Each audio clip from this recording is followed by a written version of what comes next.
eye. Bodell's right eye looks a little bit marked on the right-hand side, and he's got a cut now underneath the left eye.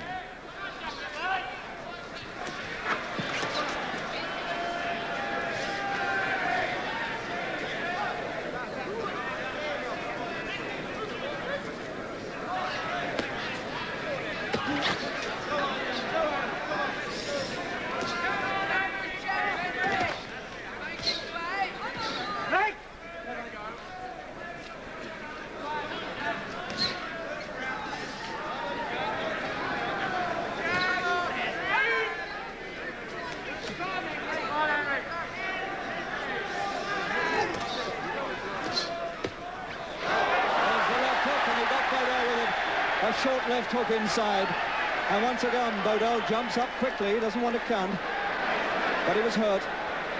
12th. So there is still some potency in that left hook of Cooper's.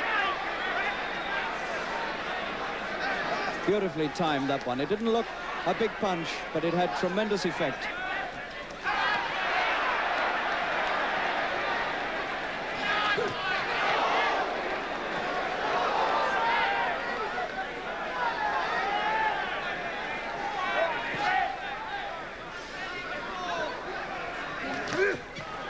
And again, Cooper catches him with a swinging left hand. 3 times now Bodell's been down. And this is equaling up the difference between them in age.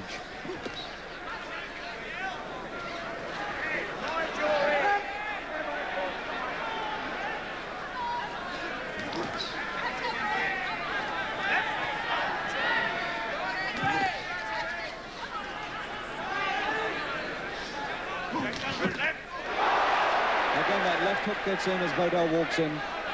He took it full on the mouth.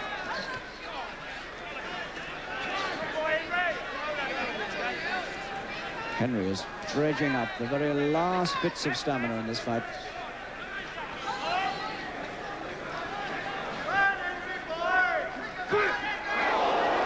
He went for the kill there and it didn't quite come off.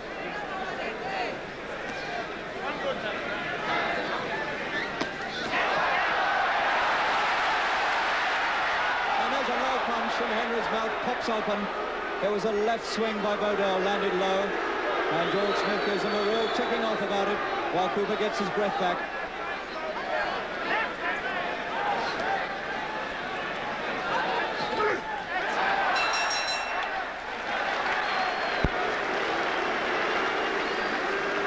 Henry, Harry talked about Henry's hammer there. Where did that originate from?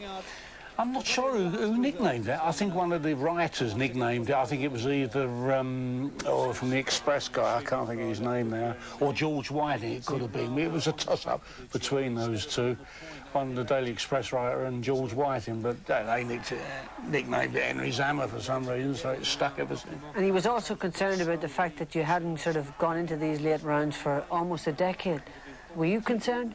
Not really, no, I still, you know, I mean, he was a big, awkward sort of guy, and I just felt it's just a matter of getting this guy clean, you know, it was because he was he was a spoiler, big Jack, you know, he was a bigger guy, you know, he was, I say, not taller, but he was about, I think, enough, half a stone heavier than me then, but he was just awkward, you know, he stamped on your feet, he kneed you in the shins, and it was just about me just like picking clean shots and trying to get him clean all the time, yeah.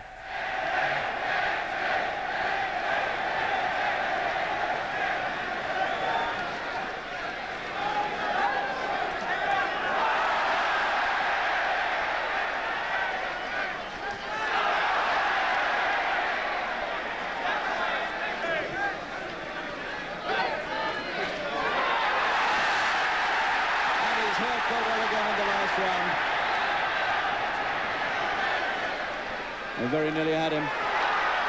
It's less than a minute to go. Bodell's right eye is beginning to shut.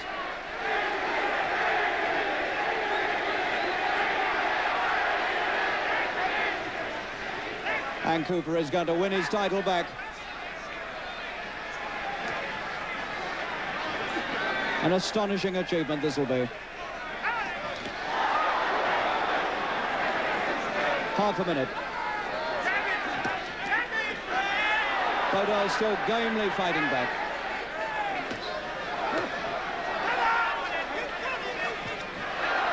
They've put it all into this fight.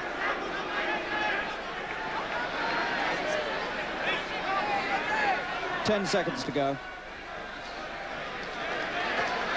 And you listen to this crowd when this is over. There's the bell.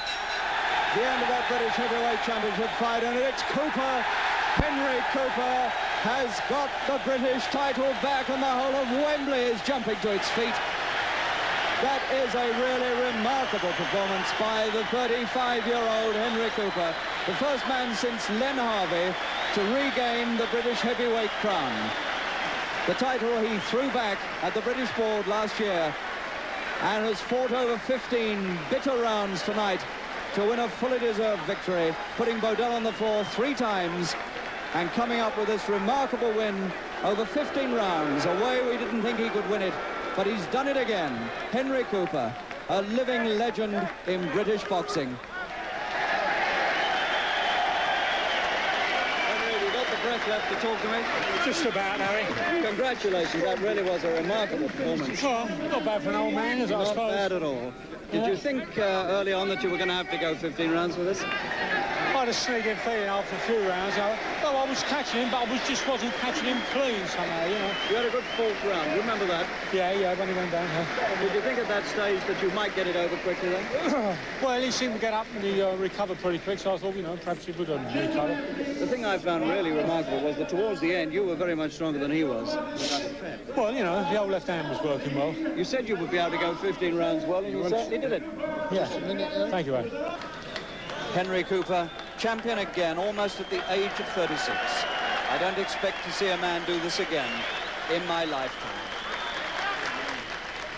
That must have been very gratifying for you to you know, recover the titles after that dispute with the Border Control. And 36 years old. Coming on to 36. Well, I proved the point, basically, you know, that they were still life in the old days. Yeah. Gone 15 rounds as well. No, and I say, it wasn't one of the better fights. It was a dour sort of fight, but he was the type of fighter that sort of brought you down to his level a lot of the times. And with them southpaws, I always found awkward. Southpaws always awkward me because the typical thing for a southpaw is to throw a good right-hand puncher. Well, I'm not a right-hand puncher, so basically, you notice, mainly I went and was going round the side of his like long right-hand leads, trying to go over it and left with my left jab. I always found that myself. Punches clean. Of course you did. With southpaws, it was very, very difficult to jab them, but you found that pretty effective. What kept you going at that age, Henry? Well, just pride, I suppose. I mean, the money was pretty good. So I was getting good money in them days, like for British fighters. I mean, not the money. There wasn't the money in the game like there is nowadays. But I mean, I was getting well paid then, and it was that, and just pride in performance. I mean, as 35 coming on 36, I felt, well, I can still prove that I can beat these younger guys, and it was that sort of mentality I had. Yeah.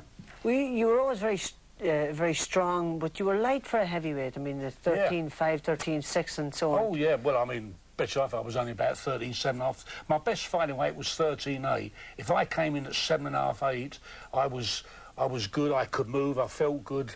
If I tried to put 2 or 3 pound on, it slowed me right out. I was like an old cab horse, you know, I wouldn't have... Just 3 pound made all the difference to me. I had to train to right that peak, 7.5. I came in more fights, 13.7.5, and I knew I was well. Yeah. The guys nowadays are so much bigger. Oh, yeah, they're big battleships now, aren't they? I mean, we had big guys around, you know, and I used to love fighting the big guys because they were that little bit slower, you know. I mean, by the time they had a wind up, you could be in and out before they hit you, sort of thing. But yeah, I very seldom I fought anyone lighter than myself. I always, all my life in boxing, I was always giving weight away. They were always heavier than me. I mean, when I fought Ali, I mean, he was 22 pound heavier than me at one time. I mean, I went right down to 12 stone 12. I mean, Jim Wicks had some lead soles because, see, with the heavyweights, we were always lucky. We could get on the scales with our boots on. Not you little guys, you've got to watch it, you got to get on with nothing. Get on with nothing. But Jim Wicks had lead soles put in me boots. and I had a little weight. It was only about that big, and it weighed £5. I had that in my hand because Jim Wicks didn't want to give Ali too much of a confidence boost like he was. But when I was only 12 stone 12. I was only 13.5 with all the lead weight and the weights in my head. I'll more about that later. That's all for